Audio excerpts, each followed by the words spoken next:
L'équipe Projet Innovant est réunie. C'est l'effervescence. Le concept est trouvé, le bracelet connecté Watch and Match. Un bracelet qui trouve une personne à proximité, peut-être le partenaire idéal. Profil ultra ciblé en fonction des points communs, des habitudes de vie et même des goûts culinaires. Mais ce n'est pas tout. Lors de la rencontre, le bracelet envoie un feedback en fonction de l'humeur et des battements de cœur. L'équipe toujours en phase de conception réfléchit à sa mise en œuvre. Joy, chef de projet, explique que bon nombre de données personnelles vont devoir être collectées. Elle explique à l'équipe qu'il faudra être très vigilant en fin de projet par rapport à la législation. Joy, votre concept est prometteur, mais vous ne pouvez pas intégrer la protection des données en fin de projet. Laissez-nous vous expliquer. Le règlement européen impose de nouvelles obligations qui vont impacter considérablement toute entité amenée à gérer des données personnelles.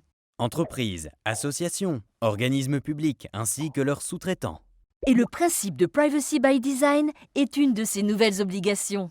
Car avec le GDPR, tout projet doit intégrer la protection des données dès la conception. Quelles données doivent être collectées? Dans quel but? Quelles informations doivent être transmises aux clients ou prospects? Doit-on recueillir leur consentement? Est-ce qu'une étude d'impact sur la vie privée doit être menée? Et votre bracelet connecté collecte un très grand nombre de données personnelles. Nom et prénom, adresse bien sûr, mais aussi géolocalisation, habitudes de vie et même des données sensibles, biométriques comme les battements du cœur. Au vu de toutes les données traitées, il est impératif pour vous d'associer le DPO dès le début du projet. Le DPO est le délégué à la protection des données. Il doit être nommé par les entreprises dès lors qu'un traitement de données est régulièrement pratiqué ou que les données concernées sont sensibles. Interlocuteur privilégié de l'autorité de contrôle, le DPO s'assure du respect de la réglementation. Pour assurer sa mission, il orchestre les actions de sensibilisation, de conseil, d'évaluation des risques et de contrôle auprès des collaborateurs.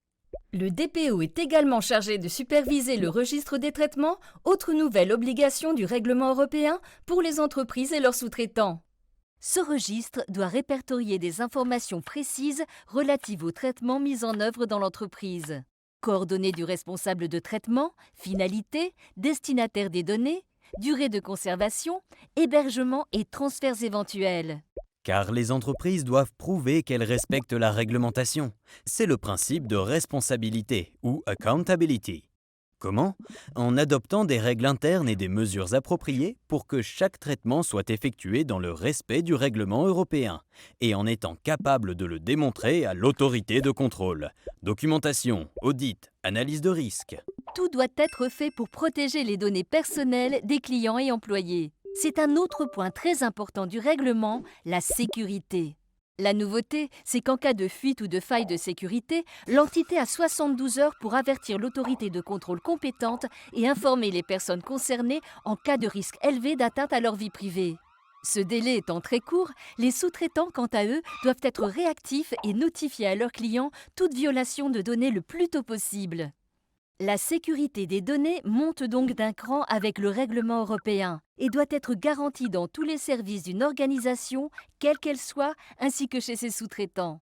Et ce n'est pas la seule nouveauté pour les sous-traitants, qui doivent désormais assister et conseiller leurs clients dans leur conformité. Transparence et traçabilité, prise en compte des principes de protection des données dès la conception et par défaut. Assistance, alerte et conseil. Et comme pour les responsables de traitement, leur responsabilité est engagée et le risque de sanction bien présent. Une dernière chose. En principe, les transferts de données à caractère personnel hors du territoire de l'Union européenne sont interdits à moins que le pays ou le destinataire n'assure un niveau de protection suffisant. L'investissement de tous est donc indispensable afin de respecter ces nouvelles obligations. Le DPO est là pour vous aider. Et on dit merci la Data Team.